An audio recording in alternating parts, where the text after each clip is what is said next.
What's going on, everybody? Welcome back to another episode of Why We're Fans. If you haven't already, hit subscribe, smash that like button, share to, whoever you want. Hopefully they can do the same. Again, I'm Gennaro. That's my boy Duran right there. How's it going, guys? Hey. So today we got a guest. We got Justin Brown Woods. Justin, how you doing today, man? Doing good, man. I'm a teacher on winter break, dude. So I'm stoked to just be talking football and not having to work, man. Thanks for having me, you guys. Nice. Oh, boy. Nice. You got any projects that you're working on at the moment besides, enjoying yourself? Any work that you want to promote or anything?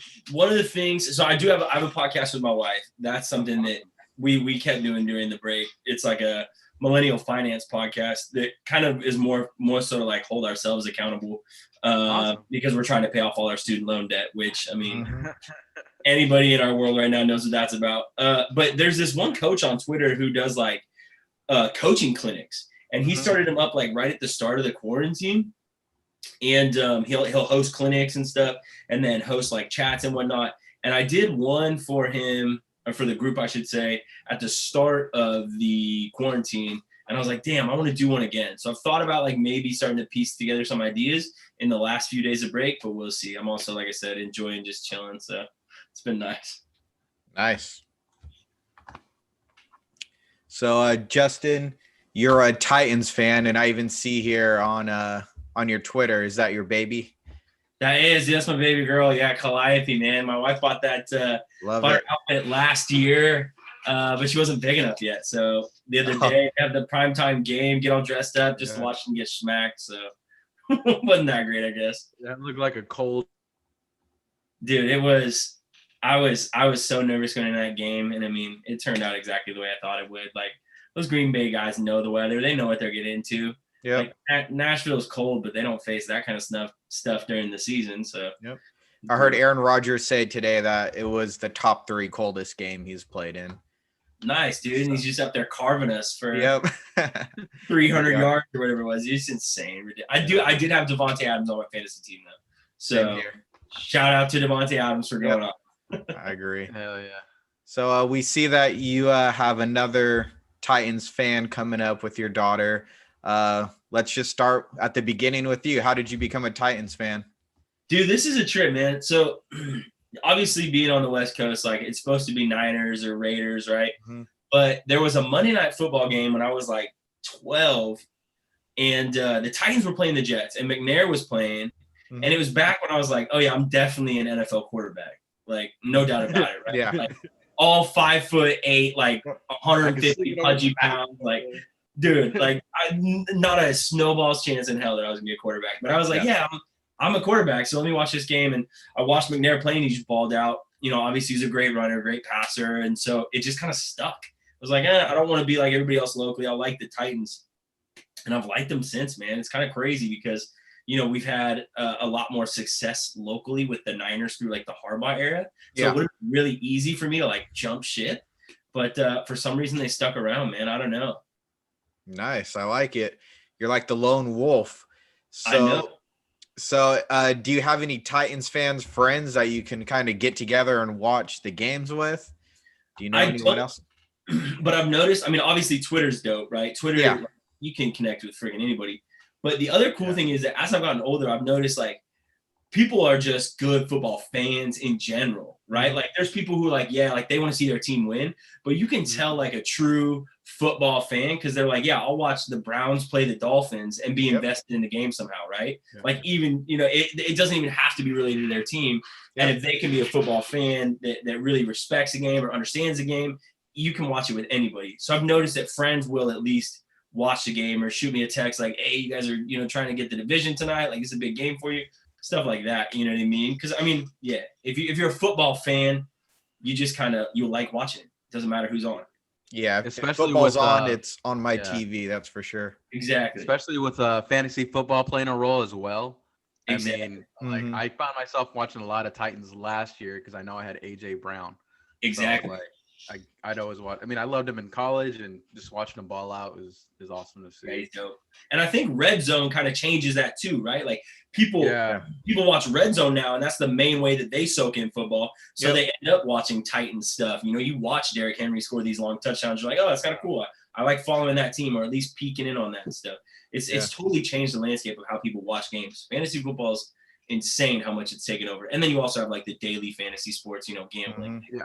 That's obviously going to help too. Oh yeah. So before NFL Ticket, where you could just tap on any game and watch your favorite team, do you remember how you used to have to follow the Titans? Do you remember those days? Was it on the radio, on the internet, watching the ball slowly go across the field? It was ESPN, man. Just ESPN.com. Yep. Just like watch, 1st and 10, and you're like, come on, Matt Hasselbeck, do something, buddy. Yep. Please do something. Yep. I remember, man, that was like when I first got into, I shouldn't say Hasselbeck because he was still there like at the start of Red Zone. We're talking like, this is like Kerry Collins, you know what I mean? Where you're like, old ass Kerry Collins begging him to do something for the team. Yeah, man, it was ESPN just watching the little ticker. That was it. Yep. I've been there, man. Same thing. Do you remember your first piece of Titans memorabilia? Man, it was a McNair jersey. So it was one of my mom's friends had found out that I was a Titans fan. Actually, this is a hella funny story. So he found out I was a Titans fan, and he wanted to get my brother and I both jerseys for our birthday. So I think he got my brother, I can't remember the Niners player. It was a linebacker, but it was well before Willis. I can't remember who it was. Mm-hmm. Derrick Smith. No, it's gonna bother the hell out of me. But so he got my brother a Niners jersey and then a Jason Sehorn jersey, like a Giants Jason Sehorn jersey, and I'm like, okay, that's all right. But then he got me a McNair jersey, so I'm like, this is sick. And then he got me a Ray Lewis Baltimore Ravens jersey. Nice. And I'm like, okay, this is dope. Ray Lewis is like, at that point, I was like, okay, I might be a bigger body type, like might be a linebacker. So I'm like, oh, that's pretty sick. But then you're like, all the drama between the Titans and the Ravens, like that's an AFC rival. And I'm sitting here like, go McNair. Next day, go Ray Lewis. Like it was crazy, man. But that was the first thing I had, man. And it was a cherished possession as a kid for sure. Nice. Steve McNair. You just mentioned that, the Ravens being an AFC. Who do you consider your rival in your division? I mean, it's definitely the Colts. Okay. Just because they've had the most success. Mm-hmm. Although the game coming up this week definitely scares me because I'm a huge Deshaun Watson fan. Okay. I'm a quarterback coach, so like just watching such an elite player play, like he's legit. You know what I mean? Yeah. And so I'm worried for that game. I would definitely consider them a challenge. But when it comes to rivalry, I think it's Indianapolis all the way. There you go. For sure. Poor Deshaun. He deserves so much better. Yeah. Yeah. Dude, Bill O'Brien, like, it's going to take years for that franchise to recover from the shit he did to them, dude. I feel so bad for them. Just all the draft picks they gave up. How are they ever going to get him help? It's insane, man. Luckily, he's got Tunsil at tackle, so he's at least protected there. But, I mean, like, they have no receivers going into – I mean, I shouldn't say that. Brandon Cooks is a good receiver. But, like, it's just ridiculous. Yeah. I feel Definitely. it. So when you're watching the game, do you have like a ritual that you do, like a superstition, like you have to wear a certain jersey or you have to drink a certain beer? I don't, but like the big thing for me is like I'll be straight up with like my wife, like, hey, now that we have the baby, obviously, like I will let's plan Sunday around that game. So like this week it was a primetime game. I was like, let's keep the baby up. Like the baby was up like an hour later than normal, but I was like, I'm watching this game, and if you want me to put the baby down, like she's gotta wait, dude. I don't care. I don't care how cranky she gets. Like we're watching the game, and it's unfortunate it wasn't more exciting, but nonetheless. But no, not really any rituals. Just enjoying the game. I mean, it's nice because the past few years they've started to actually be a good product to watch, right? Mm-hmm. So they're starting to get more primetime games because people want to watch them. They become much more competitive, so it's more exciting. I mean, back in the days when it was like 1-15, 2-14, like you're like, I don't want to watch this. Like this sucks. You know what I mean? Yeah. Yeah. I feel you. Ruin your day. For real. Yep. Yeah. I only got one more question just about how it all started. And have you been to a Titans game yet? Dude, I have, man. It was so dope. So I've been to some games locally. I went to them playing the Niners one time, and then I went to a Raiders preseason game. But when I graduated college, my wife was like, hey, we're going to Nashville for a week. Hell yeah. I got a seats 6 rows back on the Titans sideline. Mm-hmm. And they're playing the Packers. And so you remember it's back in 2016, I think it was. Yeah. And the opening play from scrimmage, DeMarco Murray scores a 75-yard touchdown run. Mm-hmm. And I was going bananas, dude. Just bananas. And I had on a Delaney Walker jersey and a hat. Mm-hmm. And I told my wife, like, yo, we need to bring a Sharpie because, like, there's going to be players close by on the 6th row, right? So the game's dope. Titans end up winning it. It's a super competitive game. The Titans offense was just flashing. It was so dope. And Delaney's walking on the sideline with like 6 minutes left. And I'm like, hey, Delaney, like, sign my jersey. And he kind of like looks and just nods. And I'm like, all right, man, whatever. A minute left in the game, he comes over. He's like, hey, come down here, man. He's like, let me sign your jersey. I'm like, dude, you're dope. Like, I'm from the Bay Area. Like, I loved you when you were in SF. I was stoked when we got you. And he's like, that's what's up, dude. So he signed my jersey. I got Ryan Suckup to sign the hat I had on. Mm-hmm. And then I came home immediately and got it shadow boxed, dude. So it's one of my prized possessions in the garage. Like, you know, massive memorabilia, dude. And it was the dopest game, dude. It was so sick. Yeah, I'm looking at it right now. DeMarco Murray started it off with the 75-yard rushing touchdown. Yeah, dude, it was legit, dude. Like, sneaks through, and then he's just gone. Dude, it was such a dope game. It was a blast, man. Hell of fun.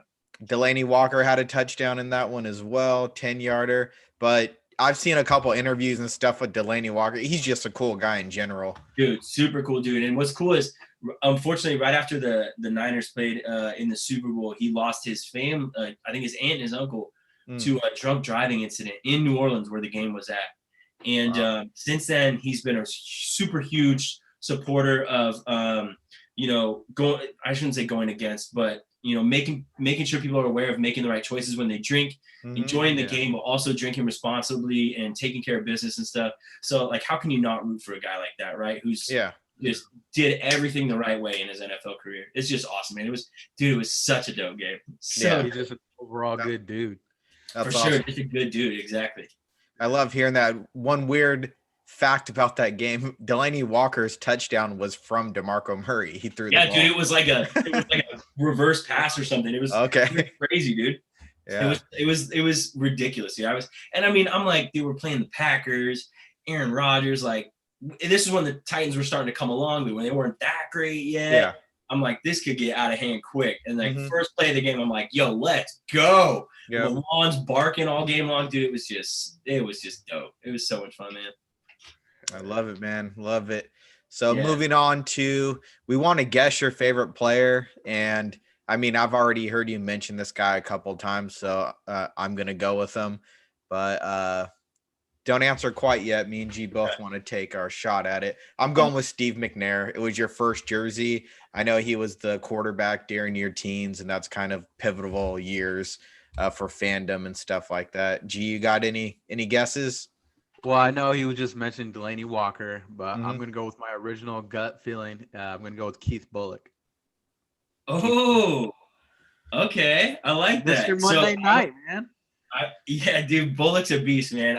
What's funny is he pipes up in Titans Twitter all the time right now too, and it's hella funny. Like, you follow some of the old players, like Nate Washington's pretty active. Keith Bullock. I follow Ryan Mooney. He was one of their defensive backs for a while, and they're hilarious on game day, dude. Like, they just rip the team or they support him. It's super dope. Yeah. But I'm gonna have to give it to Duran with this one, man. It is definitely Steve McNair. Yeah. Definitely. Okay. And I'm too young to appreciate, like, the Earl Campbell days. And I mean, I don't want to, not say he's not great. Yeah, Warren Moon. Like you said, I just didn't get to watch him play. You know what I mean? Like, there's nothing, like you said, like teenage years when, like, you're really starting to love football and like you see just this tremendous player. Like, I was rocked when Steve McNair died. Yeah. And this when he was, at that point he had been playing for the Ravens. He won, and I think he won an MVP with the Ravens actually, even after playing for the Titans. And so, like, I was like, damn, dude, like, that's that first moment where you're like, oh shit, sports athletes aren't immortal. Yep. You know what I mean? Yeah. Like, I imagine some of the kids, like, who are thinking about, well, shoot, I mean, we all watched prime Kobe play. Like, you hear Kobe Bryant guys and you're like, what? Yep. Like, that's not real. You know what I mean? Like, that was all Twitter was like, that didn't happen, right? This is a lie. And that's exactly how I was when Steve McNair died. Like, I'm like, no way. Like, this can't be real. Yeah, that was That was heartbreaking, just the story and just the way it all played out and stuff like that. Rest in peace, Steve McNair, for sure. He, like you said, you didn't have a chance to watch or appreciate Warren Moon, but he's number 2 in your guys' all-time leading passers and yards, number 3 in touchdowns. So he's definitely a Titans legend in that factor. I always say whenever there's a guy like Steve McNair, there's always like a Batman and Robin who kind of helped him with his success. Can you think of a guy that kind of, was his ace right beside him? I think you definitely think of Eddie George, obviously, right? Like just a super solid back. Game. Yep. You know what I mean? Like you look at how Derrick Henry runs now. It's like every week they flash back to like Eddie George and Earl Campbell highlights. You know what I mean? Obviously, you had Chris Johnson sprinkled in there, but Chris Johnson was such a slasher that it's totally different play styles. But it seems like, passing the torch from Eddie George to Derrick Henry all the way from Earl Campbell, the similarities are ridiculous. And I think that's what definitely helped McNair thrive. You know what I mean? They also had a really good pass catching tight end, which was Frank Wycheck. Yep.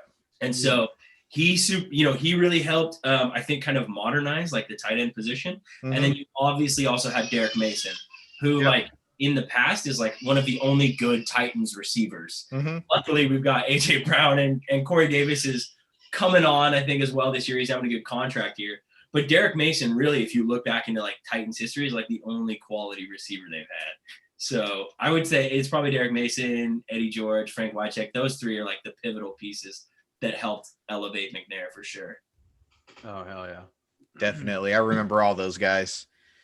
I remember and Eddie George ended up coming over. He was a Dallas Cowboy for a little bit after that. Yeah, he's been on Broadway, man. You talk about a talented dude. He left football and went on to Broadway. Wow, I didn't know that. I know, isn't that crazy? You're like, what? Like, he did a commercial this past week for the primetime game, and it's like so clear that he's an actor. I'm like, damn, dude, like you had a great Hall of Fame career, and then now you're going to do this? Like, you can't fail at life, dude. Yeah.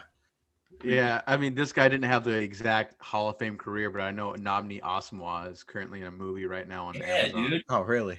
Although for a couple years he was lockdown, dude. Yeah, like, he was the guy. No one threw to him. Revis, he was the like island corner that would lock down your best guy. Yeah, Nnamdi didn't get a lot of stats against him because no one threw against him. So, and he played in Oakland, so you got a small market team. I shouldn't say small market, but they definitely overshadowed by the Niners and their history and legacy. So I don't think Asomugha got the respect he deserved, man. Yeah, definitely. I agree with that. So moving on from your favorite player, do you have a favorite coach? Oh, you know what, man? There's something special about a dude saying that he's willing to cut his dick off to win the Super Bowl. And that's what Vrabel said. Oh, okay. Yeah. So I think Vrabel's a pretty good coach, man. And I think that he's got the right mentality, not even just for the Titans, but just for Nashville as a whole. Like he really vibes well with that city, and I think he's a big part of that. So I would have to go with Vrabel. Although, I mean, people get on Jeff Fisher for the 9-7 jokes or whatever you want to say, but there's something to be said about the longevity of that guy's career too. You know what I mean? Like the dude hung around for a long time and made his money. So, but I would have to give it to Coach Vrabel. Yeah. Yeah, Fisher wasn't the best, but he definitely wasn't the worst. I mean, he was a pretty mediocre coach, but I have down here that I thought you were going to say Vrabel. I just love his personality. You see him before the games getting up there, mixing it up with the players on the field. He like wears that pad.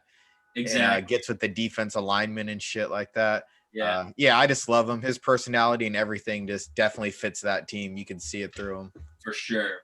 You could totally tell he's like a Belichick disciple because he knows like the little odds and ends. I mean, this year he didn't have any timeout, so he did he threw on 12 players on defense to get stop the clock. Oh yeah. Team.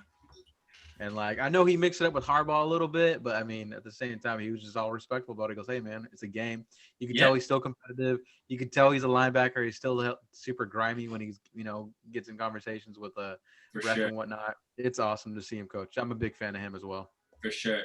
Funny story about Fisher. So the athletic director at the high school that I coach at, he was actually my football coach my senior year of high school, and he played for the Titans actually. So he played couple years for them. He played 6 years in the league. And he was behind Wycheck and played with McNair and stuff. And unfortunately, I didn't know about him until he came and started teaching at the high school. And then it was like, oh, a Titans player. Like, I never heard about you, man. Sorry. But he'll tell some pretty funny stories. And one of the things he has said, though, about Coach Fisher is he was like, Coach Fisher was always just like even keel. Like, he was never high. He was never low. It was just always one note. So he's like, like some guys, they get in the locker room and they need like the rah pump up. And he's like, Fisher would never do that. Like, if you needed that, you had to go to somebody else to get that, because Fisher was just like a lighthouse for the ocean, just like sturdy. So it's interesting to hear that. I mean, because I think we see that, right? Like when you look at definitely. Fisher, you're like, it's not a rah guy. But it's interesting, again, that he was able to last as long as he did in the NFL. Yeah, I've definitely seen that in him. One thing that always stands out to me is the Hard Knocks episode when he ended up being the Rams coach when he got fired. He comes into the office and he's not sad about it. He just goes, "Yeah, we're gonna have some issues this week dealing with injuries, and also I'm not gonna be here because I just got fired." It's just even keel. He's not sad about it or anything. Yeah, seriously. I mean, he came into the league like as a DB coach too, so I know that DBs always are known for like their swagger and whatnot. So he always had that kind of little to him. One thing I remember is that he actually didn't want to draft Vince Young. Really? Oh yeah. Yeah. Keep on here. He didn't want to draft Vince Young, so he just kind of he wanted to Vince Young just change up his play. But I mean, Vince Young is Vince Young. I mean, I'm a Tex fan. I know I'm being a little biased, but I mean. Watching that kid play was awesome. So. Oh, you're allowed to be, man. I mean, that's not surprising though. Again, because you have somebody who's super even keel, and you have somebody like Vince Young, who, I mean, Vince Young and Reggie Bush, that really kind of catapulted college football into the branding era. Like where players really were coming out as these social human beings versus just players. And Vince Young coming out of that championship game, like. Legend. Everybody wanted him. Everybody wanted him, dude. Just a stud. I didn't even think of it that way, man. That's a good way to put that. They, now that I think about it, it's like that draft, like set a, big little thing. You got who went before? Was it Mario Williams that went before Reggie Bush that year? Yeah. Was it? Yeah, it was Mario Williams to the Texans, and then Bush. Yeah. Yeah, definitely. Then I know he had Leinart in there and whatnot. So, that draft definitely, sent a spark to the whole league. That was awesome, man. I looked back, speaking just about draft stuff. I looked back. I wanted to see how Fisher drafted throughout the years, and he was actually pretty damn good. He knocked it out of the park with pretty much all his first round picks. Kenny Britt, Chris Johnson, Michael Griffin, Vince Young. He also got Lindell White that year. Adam Jones, Albert Hainsworth, Andre Dyson. I mean, these are all guys that played big roles for Tennessee during those years.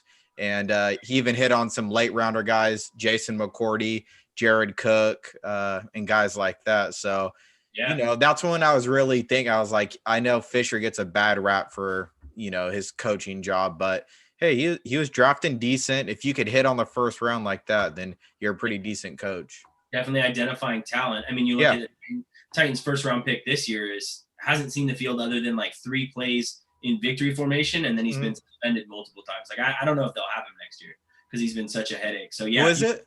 Isaiah Wilson. Oh, they drafted him to play tackle now that we lost Jack Conklin last year. Okay. I mean, if you're right, if you can hit on first rounders like that consistently, that'll keep your job for sure. Exactly. Yeah. I remember watching when he got drafted. I forgot what commentator said it. They said like, "Oh, this guy might be a problem in the league," because when he got drafted, his girlfriend tried to get like the on his seat or like on his lap or something. Oh, that's the guy. Yep. And then like, no, get off. And like she looked up like, I don't know what's going on. And I was because I don't know, this guy might be an issue.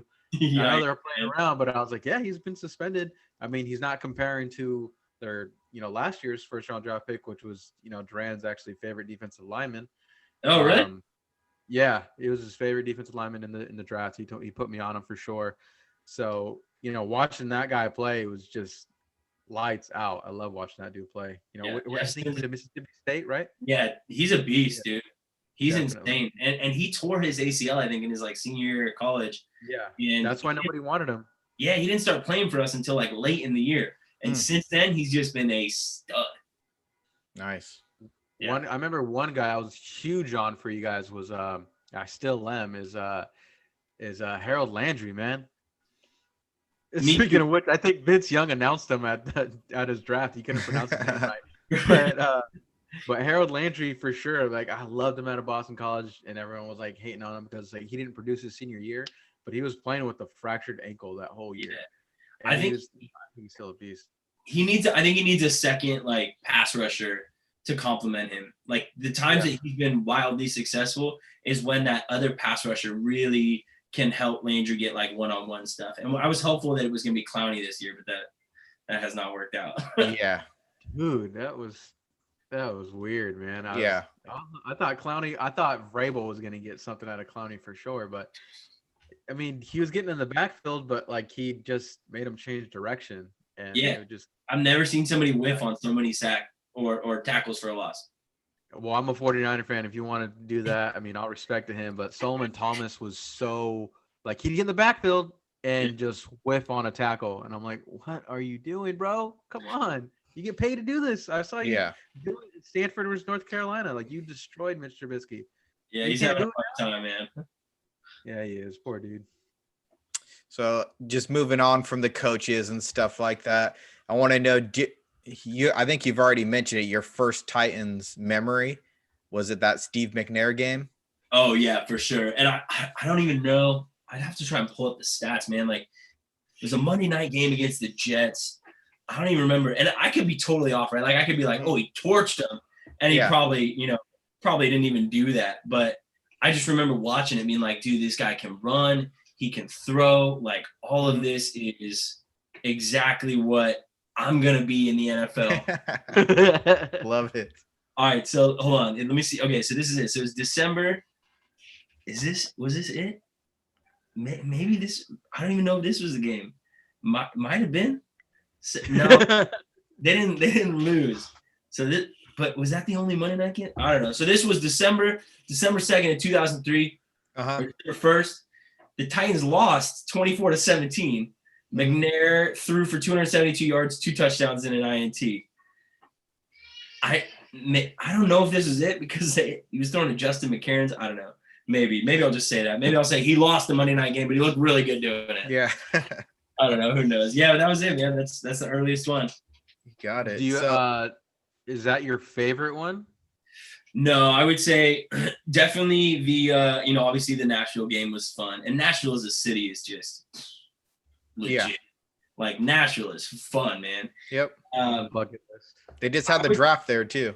Yeah, dude, that looked like a good time, man. And there were some people that I've connected with on Twitter that were there at the draft, just ripping it for 4 days straight, just ridiculous.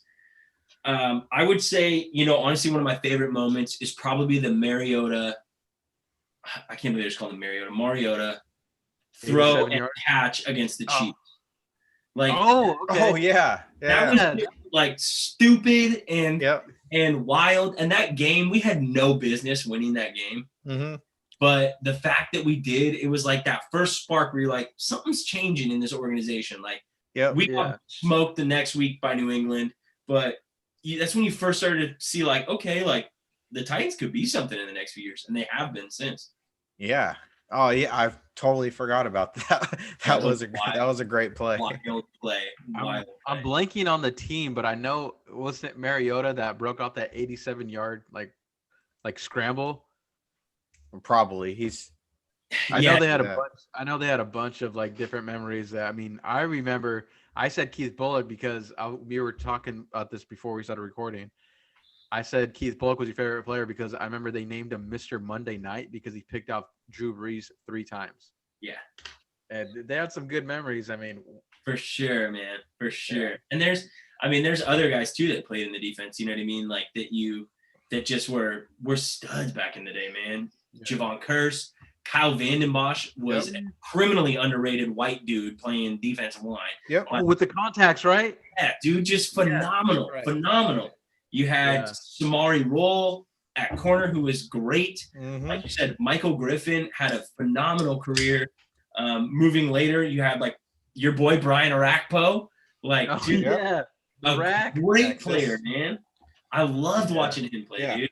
He was. You guys drafted a lot of players that I really love. Like, I thought Jake Locker was gonna be a fucking stud. I thought Bishop Shanky was gonna be a stud. Me and Duran followed Corey Davis. We're like, this guy's gonna be the next. I love Corey Davis. And all of a sudden, like, he didn't really do much. And this year, I'm like, okay, this is the guy that we watched at Central Michigan. This guy's gonna do something. Mm-hmm. But you guys drafted a lot of players that I loved in college. I loved watching, and you know that's one thing I always like. Damn, man, the Titans always draft like my favorite players. What the hell? Yeah. Well, Jake Locker was from Washington too, right? Him and Bishop Sankey. Yeah, they both were. Yeah. So I mean, that makes sense. Out here on the West Coast, we get the Pac-12 after dark. We can stay up and watch those Washington games. I thought both those guys were going to be some too. I was like, Bishop Sankey, like, this is dope. This is the next Chris Johnson. Like, not as fast, but he's going to be a great runner for us. Like 3 years, 4 years, like, bye, dude. Terrible. Terrible. He never cracked like running back too. He was always like running back. Oh my God. Just change of pace, didn't really do much. Yeah. Another guy that I really liked, and I didn't think he was going to go in the first round, but he was definitely at the top of my board. Jeffrey Simmons, you guys ended up taking him, and coming down to Mississippi State, G knows I wouldn't stop talking about him. He was my favorite defensive lineman, and I thought he'd fall. He was injured coming out. I think he got injured late preparing for the draft or something like that. But you guys ended up spending a first round draft on him, then doubling up in the second round and still getting AJ Brown, which, I mean, that draft I think is those first 2 picks were amazing. How do you feel about Jeffrey Simmons? I think he's a beast, man, and I think it's important because we lost Jarrell Casey to the Broncos. Okay. Jeff Simmons got to come in last year and play, you know, at least a year with Jarrell Casey and really learn a lot. He's played phenomenal. I mean, you're right. Like, to get that guy in the first round, a lot of people were saying, like, this is a first-round talent guy who's probably not going to get in the first round because of the injury stuff. And the fact that we were able to get him is awesome. And then, you couple that with A.J. Brown. And I think it's interesting because A.J. Brown had a great year last year and Corey Davis kind of dropped. But having Tannehill as a quarterback for the whole season this year and having a lot of the eyes, so to speak, go towards A.J. Brown, Corey Davis is now having a tremendous year. Again, in a contract year. So you guys were right to hype him. I think we picked him like number 5 overall a couple years ago. I think he's still like the highest receiver picked in the recent years. Yeah, I mean, just tremendous, dude. Between Simmons and Brown last year, and then Corey Davis before that recently, like just tremendous draft picks. Oh, speaking of, I mean, another one of your draft crushes, Duran, was actually Adoree Jackson, and they just got him back. Adoree, dude. Adoree was a beast. One thing he said, I remember, he's like, this guy's. I don't know if you can pull up your draft stats on here yet, Duran. I remember you wrote about him, but remember he said that he was super raw, but he's gonna be a beast. And I was like, I don't know, man. And then this is back when like we kind of first started like looking at college prospects. So I was always like looking at the helmet. I'm like, dude, I hate USC, but I'll watch it. I forced myself to watch him, and this guy was a straight beast. And that's what made me learn like what they say in the biz: don't draft the helmet, draft the player. So that's when I started to learn, like drafting. Started looking at the player. I'm like, wow, this guy's a stud. He's gonna be a beast. Now I think that he's still kind of raw. And if he gets with someone like, Joe Woods, like he's going to be a stud. Yeah, dude's a beast, man. And we're lucky to get him back right now, right before the playoff push. He was out for most of the year. I think he's been back now for 2 games. I mean, obviously the Packers ripped us. So can't say much about that. Like we got work there. Out of, I mean? But yeah, man, getting him back healthy, it has been massive because Malcolm Butler's actually having a quietly good year. We signed Desmond King to play like the slot corner for us. So we really needed Adoree back to be like a true speed lockdown man corner. And he's coming in right at the right time before the playoff push. So I'm excited for him too. I was happy when they drafted Adoree Jackson for sure. Yeah. Another guy I love, Desmond King too. Yeah. I'd like to see that matchup, but like see who's faster, Adoree or Tyreek Hill. Because I know Adoree can like I've seen he's a track star at USC. Yeah. star. He's a stud. So I want to see, I'm not saying like going a full on race like they did in the offseason. I'm saying like, if they meet up in the playoffs, I'd love to see that. Yeah, that'd be dope.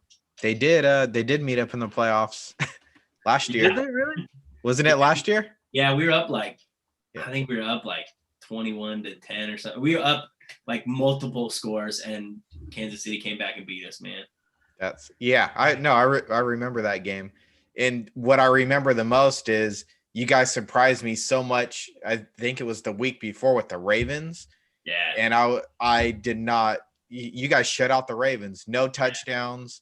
I know Lamar Jackson had a good game, but I mean, at that point, they were unstoppable. Yeah, for sure. And that's the thing. I think they did a really good job of, it's such a cliche, but the bend don't break idea. Yeah. Right. Of like, guys are going to get yards. Lamar Jackson is a tremendous athlete. He's going to get yards. But as long as you can keep him out of the end zone, make him have to go for field goals, you start putting together long offensive drives that bleed the clock and stuff, and that's what we did in New England the week before too. Mm-hmm. Like it was great. You know what I mean? That was the success all the way until we faced the offensive juggernaut of the Chiefs. It's like, oh shit, we can't score with these guys, like this is not the end well. No, I'm looking at it right now. Lamar Jackson in that game, he had 50 pass attempts, which is not Lamar Jackson like, but 365 passing yards, 143 rushing yards, no touchdowns. No touchdowns, man. Amazing. That's crazy, dude. 500 yards or whatever of total offense for one player. Like, that's insane. And no touchdowns. That's a crazy one. Yeah. Well, we know it's not all great memories being a fan of any team and stuff like that.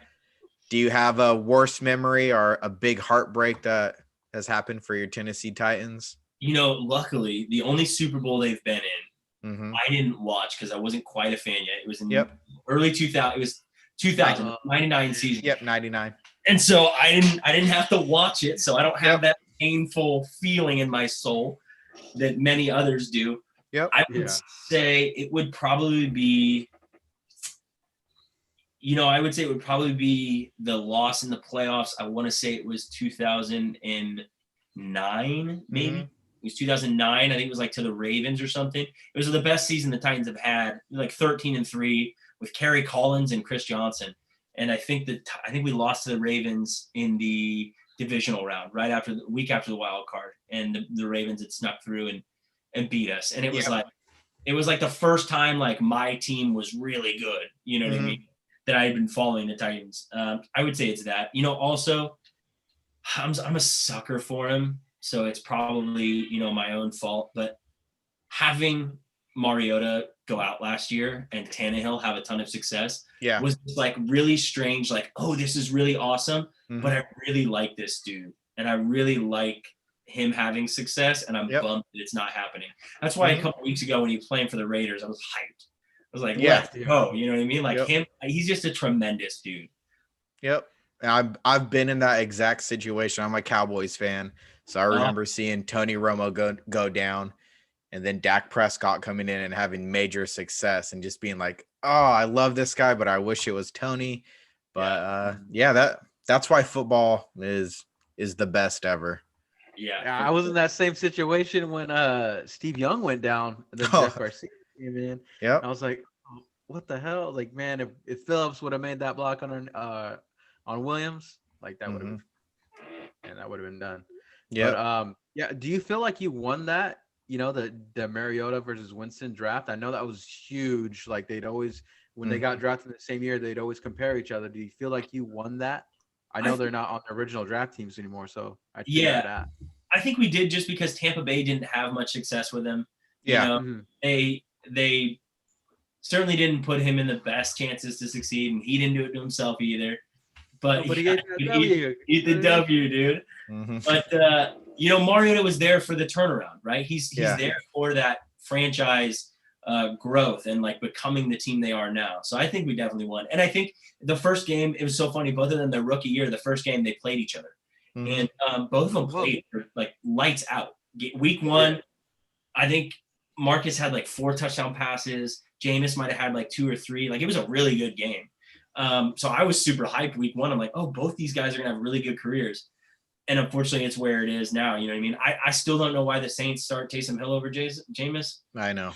That will never make sense to me. Yep. They love that Wildcat, I guess. I don't know. Dude, it just does not make sense. Like, why not? He's not a quarterback. Like, why not keep Jameis or put Jameis in, keep Taysom in the role that he's currently in, and use him like that? It just makes no sense to me, man. Yeah. Here's that first game, Mariota versus Jameis Winston. Both of them their first game. Marcus Mariota, he only had 13 completions, but 209 yards, 4 touchdowns. Amazing. This might be a perfect no interceptions. This might be a perfect passer rating, but it's a 158.3. Yeah. I don't know exactly what that is. And then classic Jameis Winston, he had 33 pass attempts, 210 yards, 2 touchdowns, 2 interceptions. Attaboy Jameis. Class. Yep. Who's Mariota's receivers? Mariota. In his first, I mean, not great. I think Kenny Britt was gone. Maybe there at this time. No. There were his top 3 were both of these are 2 of these guys had 100-yard games, which was Austin Seferian Jenkins. That's Buccaneers. Yeah, sorry about that. It was Kendall Wright. Kendall Wright and Delaney Walker were his top 2. You got another guy that I liked coming out. I love Kendall Wright. Like him and RG3. I thought he was going to be so much better. And again, I don't think the Titans really helped him much and like were really great in setting him up for success. Because he really was kind of what the Titans needed in this like shifty slot receiver that had a ton of really good college production. Like he was built like criminals. He was huge. I was bummed that he didn't pan out as well as I thought he might. Yeah, same here. I totally forgot about that dude until you just said Kendall Wright. But we've had him. We drafted Dorial Green Beckham. Oh yeah. That guy was supposed to be the shit, and he was trash too. Yeah. He was like just not great, man. Not great. So Corey Davis and AJ Brown now, like as a Titans fan, this is my golden years, dude. Yeah.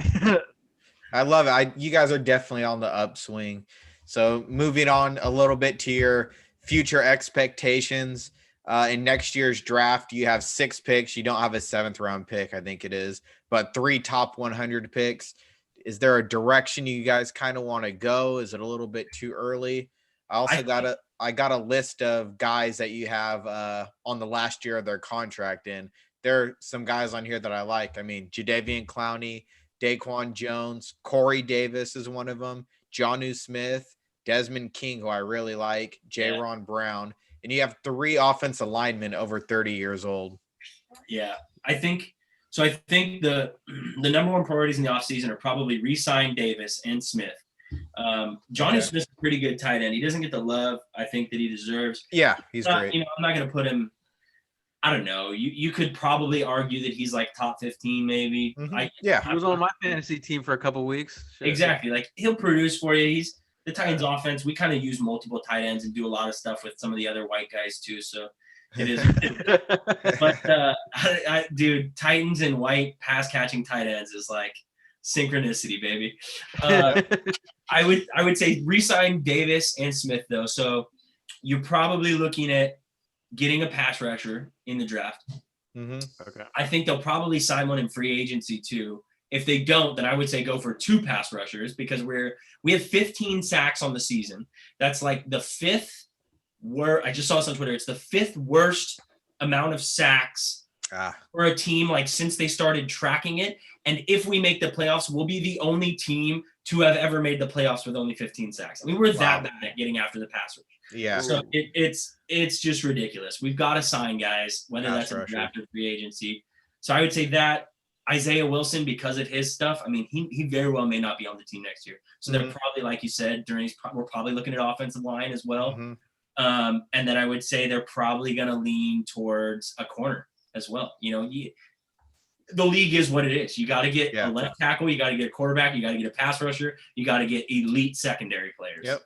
That's what it's become nowadays. Or you've got to get a linebacker who can cover, tight ends that run 4.5s. So I think they'll probably go for a corner though, just because Malcolm Butler's getting older too. Like you said, King's, kind of just on a 1-year loaner. So it'll be interesting.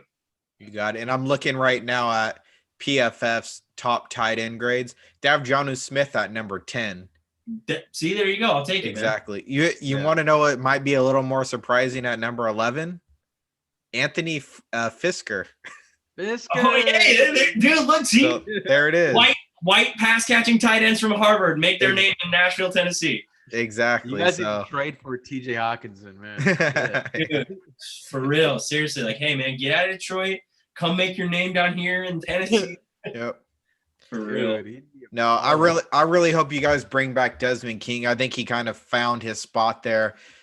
I loved him coming out of the draft. I think I forget the first coaching staff that drafted him for the Chargers, but he played really good there. And then the new coaching staff came in and he kind of fell off. Like, I just think he's a special type of player that you got to use in a specific role. And I think you guys kind of have tapped into that. So I want to see him come back and kind of get back into there. So I agree. Desmond King, I love Corey Davis. We'll see where he ends up. But yeah, I think offensive line definitely. And like you said, pass rush. I didn't know you guys only had 15 sacks. And I didn't know yeah, that's not good going. It's not a recipe for success, man. Especially, you're playing guys. The AFC is loaded with playoff talent. You've got to get pressure on Josh Allen. You've got to get pressure on Patrick Mahomes. You've got to get pressure on somebody like Big Ben, because that guy's hard to bring down anyways. Yep. So we're sitting ducks in the secondary, and our team obviously looks like trash. Aaron Rodgers carved us up the other day, but you look at some of the plays, and the dude has all the time in the world to sit back there, and he's arguably one of the greatest quarterbacks, if not the greatest of all time. Depend who you ask. You know what I mean? Exactly. I don't know if you looked at any draft prospects yet, but do you have anybody in mind that you want? I haven't yet. I was looking through. They're still in it.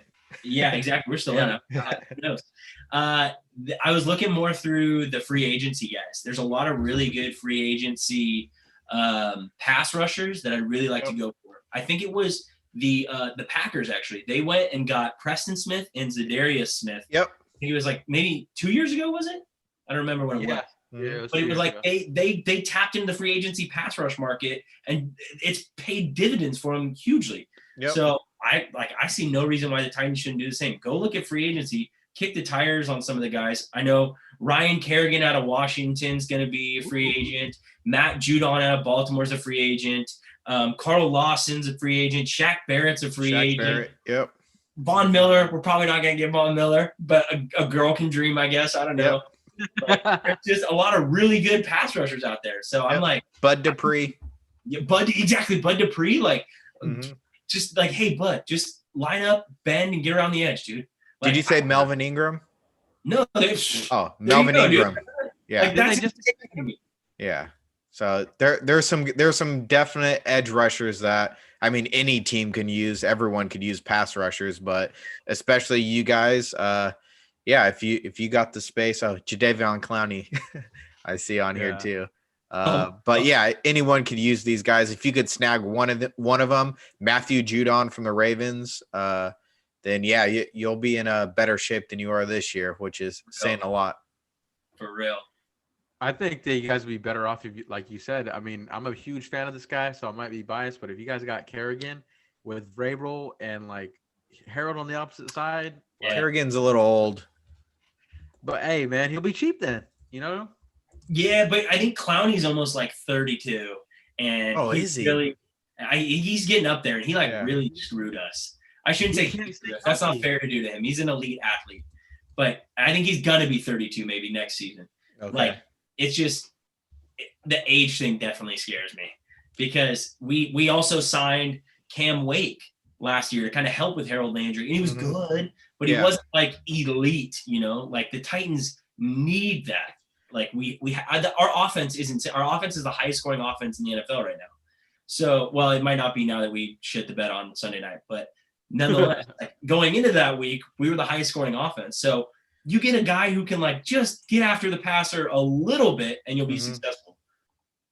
Jadeveon Clowney will be 28 next month. Ryan Kerrigan will be 33 next year. Okay, so that's maybe what I was thinking, because I read somebody who was saying hey, we should go after Kerrigan. Yeah. And another guy was like, I don't like the age idea. So that makes sense. Yeah. I thought I was talking about Clowney. Yeah, I was gonna say it didn't seem like Clowney was gonna be that old already. Yeah, no. Clowney, he holds out for that money, and he just hasn't produced the way that, a top 3 pick really should have.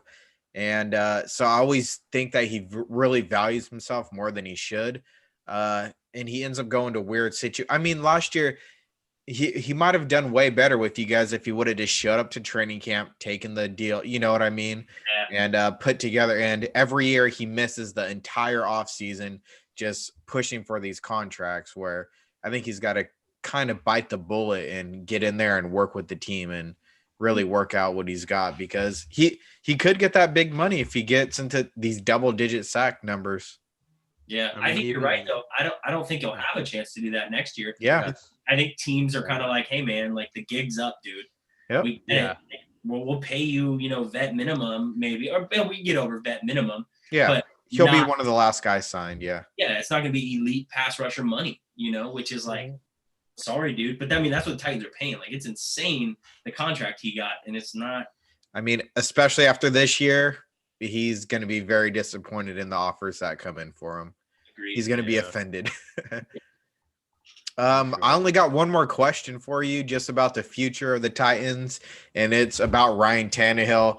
If you're, happy with where he's at, because I feel like he's really taken a step forward. And when you look back at the coaches that he had Gase, which everyone knows nowadays, and he's kind of become like a mockery of a bad coach. Yeah. He'll probably be fired here soon.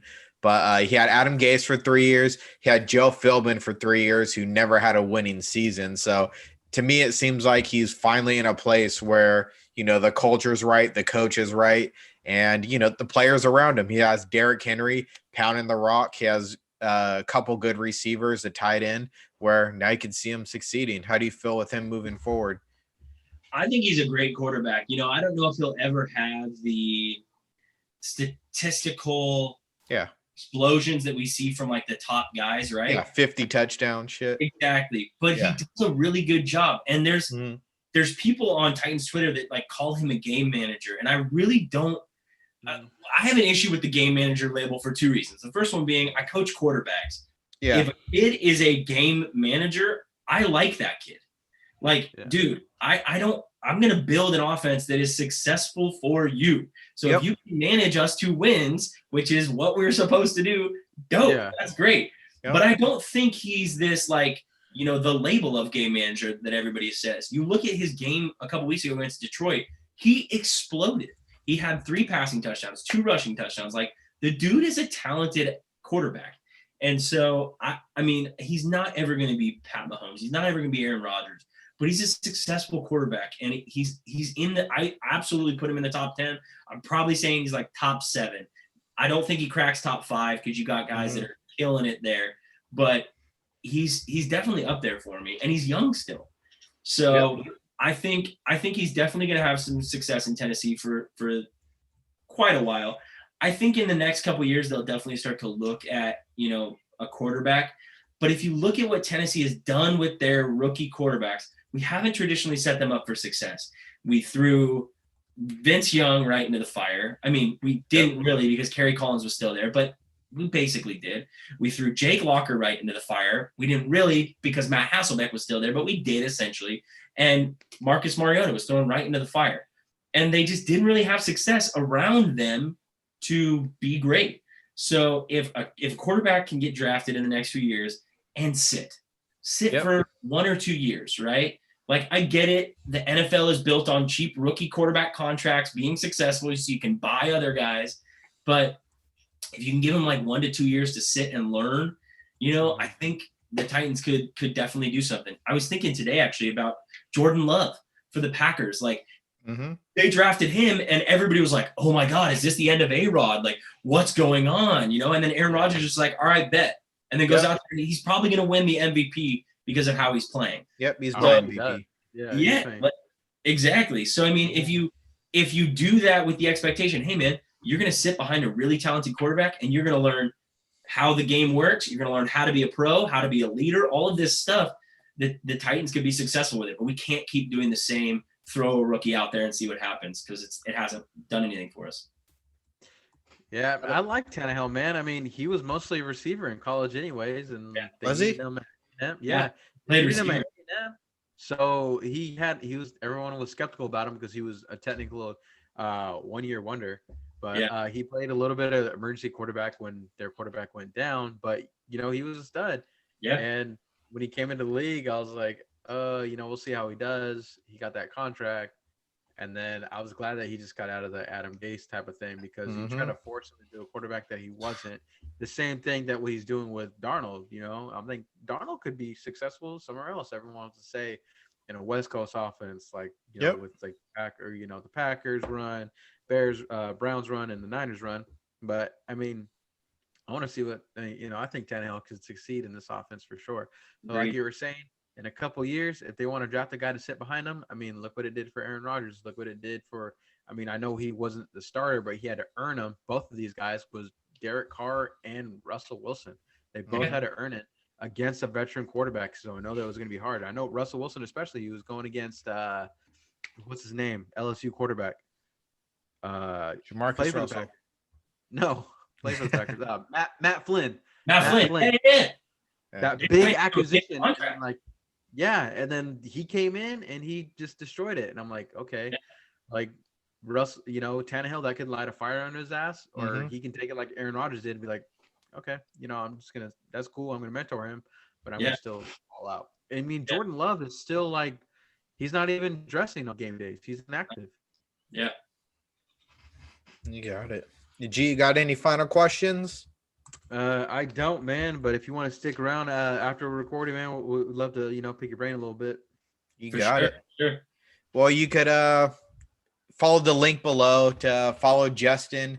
He's part of the Ground Force QB Academy. He might even start posting some coaching videos here coming up soon. And you might even be able to learn a little bit about some financial management and things like that from him and his wife. So check him out. Yes, appreciate you guys having me. Thank you. No problem, man. Thank you for your time for sure. I mean, good luck to your team that you're coaching right now. Thank you. Hopefully you guys get a season this year, man. That'd be awesome. But if not, man, I know you're still on it. I know your bro's the head coach there, man. Good luck to you guys, man. Thank you, dude. Yep. Appreciate it. Again, man. Later, thanks guys. everybody for tuning in. Later.